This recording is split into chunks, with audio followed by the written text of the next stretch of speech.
Welcome to my YouTube channel.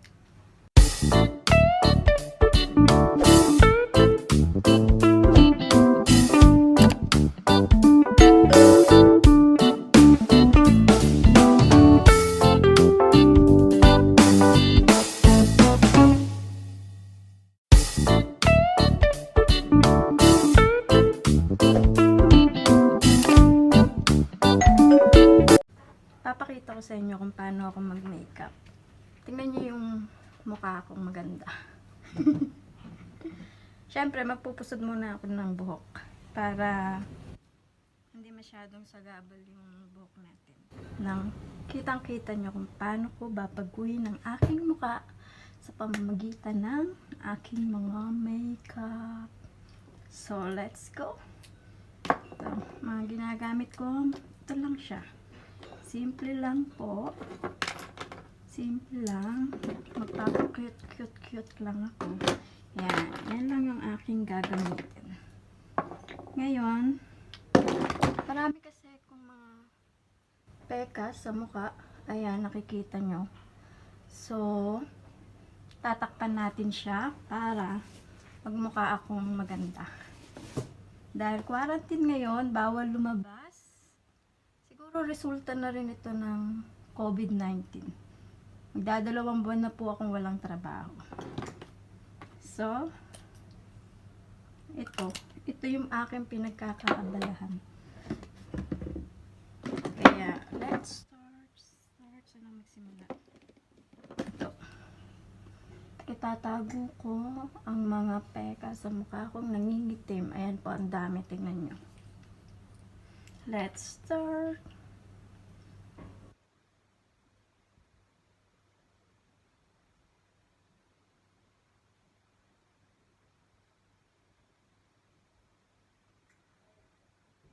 Happy birthday pala kay Gelay. Birthday niya ngayon, kaya magpapaganda tayo.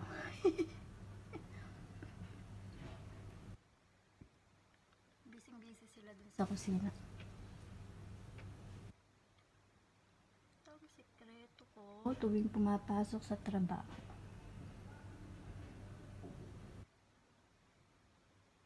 May pamangkin ako nung umuwi ako ng Pinas. Sabi niya, tita, bakit biglang nabago yung mukha mo? Naglagay ka lang ng lipstick at saka nag-ano ka. Sabi ko, tingin mo sa akin, pangit? Iba talaga ka kapag nagme-makeup ng isang tao. Pag nagme-makeup, siyempre, lumilitaw yung ganda. Kaya nga makeup, di ba?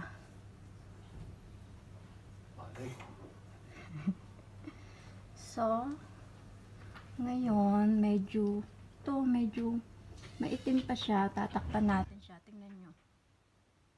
Para hindi siya halata. Hindi siya halata. Kasi ang pangit-pangit niya talaga.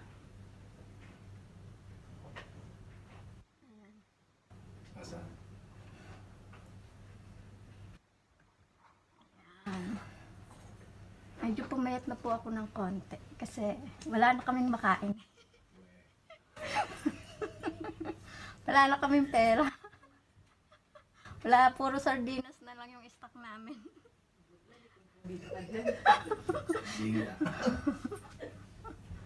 Kaya ito na lang po. Walang magawa sa buhay. Okay na po, natakpan ko na yung mga pangit sa mukha ko.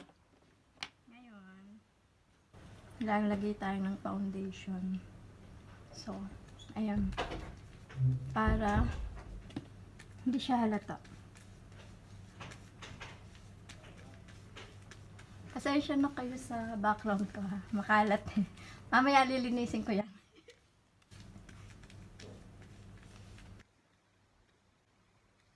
Medyo hapon na po ngayon kaya gusto ko sanang ipakita yung labas sa inyo kaso madilim na. Saka daw pagkatapos na ng Ramadan kami magkatrabaho kaya medyo nasisiraan na po ako ng ulo. Ayan, Ayan, nalagyan na natin siya ng foundation. Ayan. Pangit ko. Puting-puti. Tignan nyo lang po mabuti yung mukha ko. Huwag po kayong kukurap kasi mamaya magugulat kayo kung ano na itsura ko. Charot. Wala namang nagbago. Ganun pa rin. Mukha ko pa rin yun. Mahirap magpaganda.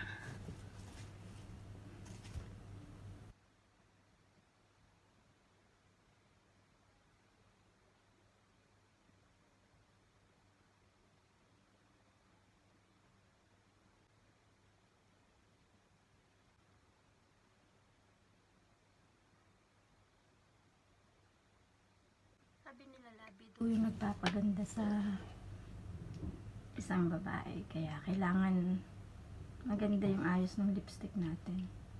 Kaya so tignan natin.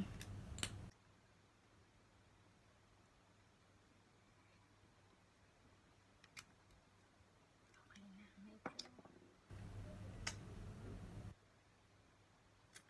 Ganda na siya tignan.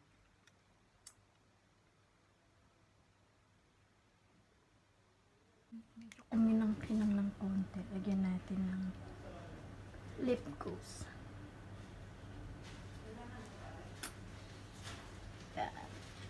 Para magkabuhay siya. Ito.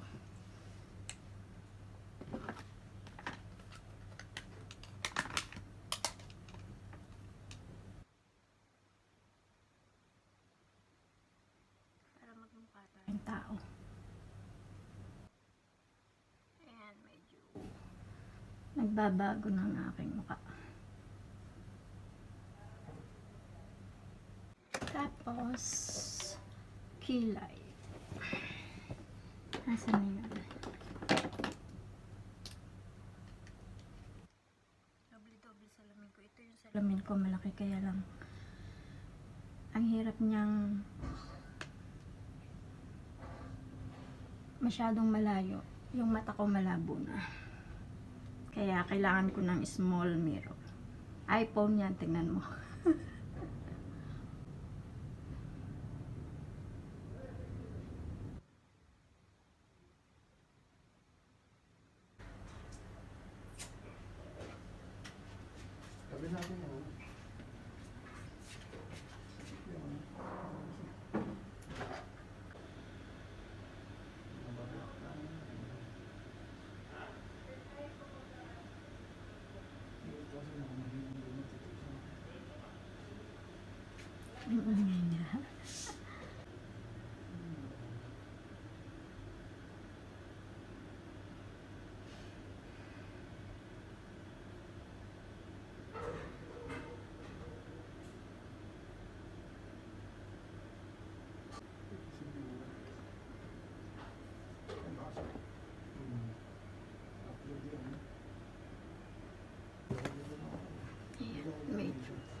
Medyo okay na siya. So, konting makeup. Lagay tayo nito sa ilong para magmukhang matangos yung aking ilong.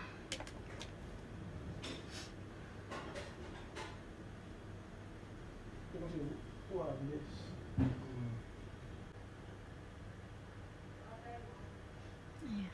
So, mukhang matangos na ilong ko.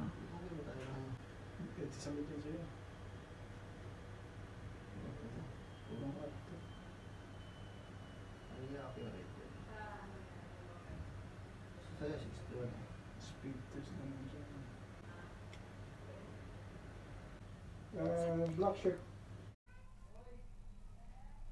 Ayan. Medyo nag-iba na ang aking mukha kumpara kanina. Simple lang siya kasi dito lang ako sa bahay. So, gusto ko lang magpusod ang aking buhok para maganda. Ito yung ayaw ko sa lahat, yung aayusin ko yung buhok ko.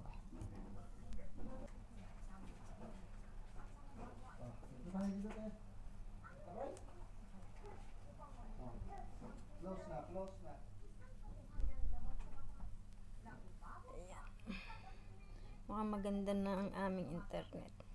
So, ayan na po ang aking itsura. Medyo nabago na siya kumpara kanina. See?